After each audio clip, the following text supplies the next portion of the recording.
बच्चों, welcome to the my YouTube channel learning student. आज हम आप लोगों के लिए लेकर के आए हैं क्लास 12th का त्यागपति खंड काव्य, जो कि हर बार एग्जाम में आता है और ये बहुत ही इम्पोर्टेंट है। इसमें 5 नंबर श्योर है। तो आज हम देखेंगे इसका सर्ग, क्योंकि एग्जाम में सर्ग भी पूछा जाता है। पहला और दूसरा सर्ग हम देखेंगे अपनी भाषा में किस प्रकार से लिख सकते हैं। तो देखिए, सबसे पहले हम क्या लिखेंगे। त्यागपति खंड काव्य के महान शासक हर्षवर्धन की जीवन कथा से संबंधित प्रथम सर्ग एवं द्वितीय सर्ग का कथा वस्तु इस प्रकार है।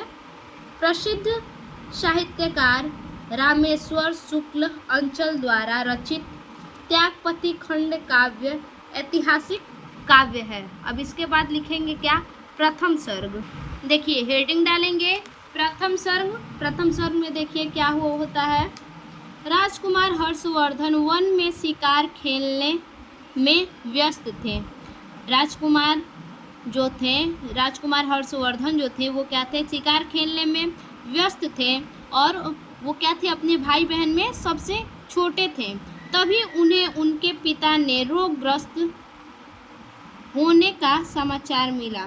उन्हें जब वो शिकार खेलने में व्यस्त थे तो उनको ये समाचार मिला कि उनके पिता का क्या है, बहुत ही ज़्यादा तबीयत खराब है। ये समाचार उन्हें मिला। कुमार तुरंत लौट आए। राजकुमार हर्षवर्धन जो थे वो क्या हुए, तुरंत वन में जो शिकारी खेल रहे थे वहाँ से लौट आए और पिता को रोग मुक्त करने के लिए वे बहुत उपचार करते हैं आगे, परंतु असफल रहते हैं। बहुत उपचार करने के बावजूद भी क्या, बहुत ही वो असफल रहते हैं, अपने पिता को सही नहीं कर पाते हैं। उनके बड़े भाई राज्यवर्धन उत्तरा पद पर हूणों से युद्ध करने में लगे हुए थे। हर्ष ने दूत भेजकर पिता की अस्वस्थता का समाचार उन तक पहुंचाया। उधर उनकी माता ने अपने पति की अस्वस्थता को बढ़ता हुआ देखकर राज्यवर्धन की जो माता थी, हर्षवर्धन की जो माता थी वो क्या थी, वो अपने पति का हालत देख के क्या थी, बहुत ही ज़्यादा परेशान होती गई और वो क्या, आत्मदाह करने का निर्णय ले लिया उन्होंने। उधर उनकी माता ने अपने पति की अवस्था को बढ़ता हुआ देखकर आत्मदाह करने का निश्चय किया और बहुत समझाने पर भी वह अपने निर्णय पर अडिग रही और पति की मृत्यु से पूर्व ही, जब उनके पति की मृत्यु हुई तो पति की मृत्यु से पहले ही वो क्या कर ली, आत्मदाह कर ली। यानी खुद को क्या कर लिया, खुद का आत्मदाह कर लिया। कुछ समय पश्चात, यानी कुछ समय के बाद हर्ष के पिता की भी मृत्यु हो गई, यानी माता पिता दोनों की मृत्यु हो गई। पिता का अंतिम संस्कार करके हर्ष दुखी मन से राजमहल लौट आए। देखिए, प्रथम सर्ग में हमारा इतना ही है और प्रथम सर्ग के लिए अगर आएगा लिखने के लिए तो आप इतना ही लिख सकते हैं। यही प्रथम सर्ग का कथा वस्तु है। अब इसमें देख लेते हैं दूसरे सर्ग में क्या है। देखिए, दूसरा सर्ग। पिता की मृत्यु का समाचार सुनकर राज्यवर्धन भी अपने नगर लौट आए।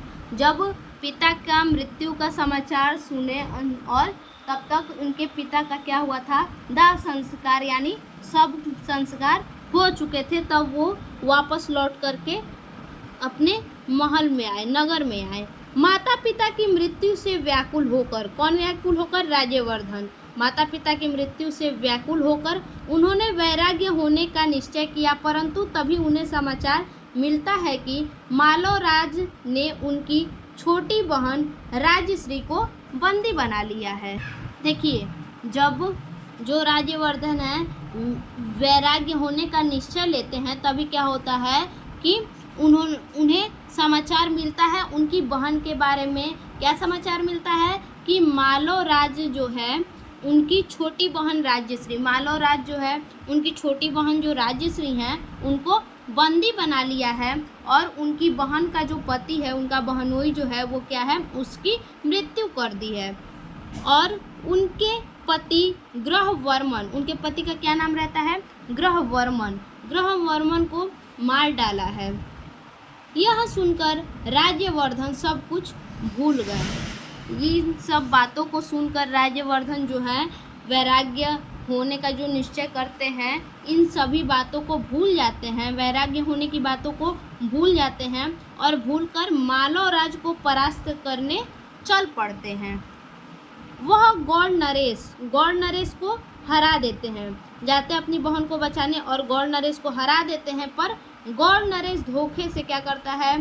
राज्य श्री के भाई जो राज्यवर्धन होते हैं जाते हैं गौड़ नरेश को हराने, तो गौड़ नरेश उल्टा किसे?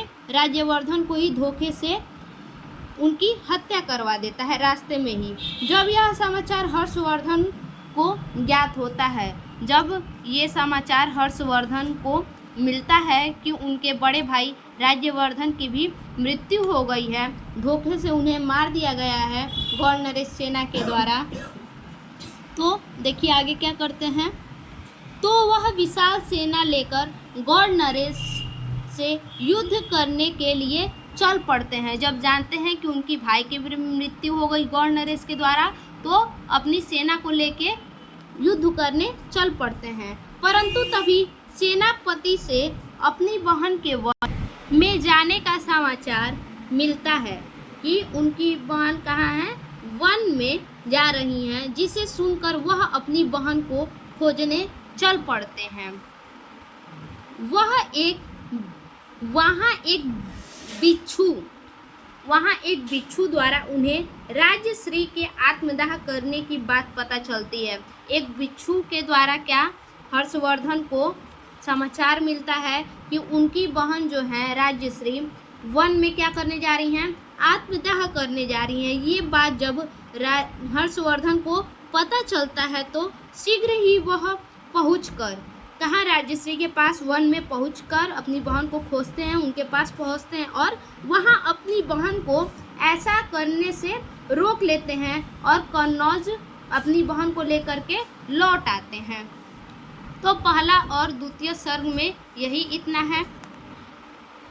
फिर से मिलते हैं अपने एक और नए वीडियो में, तब तक के लिए धन्यवाद।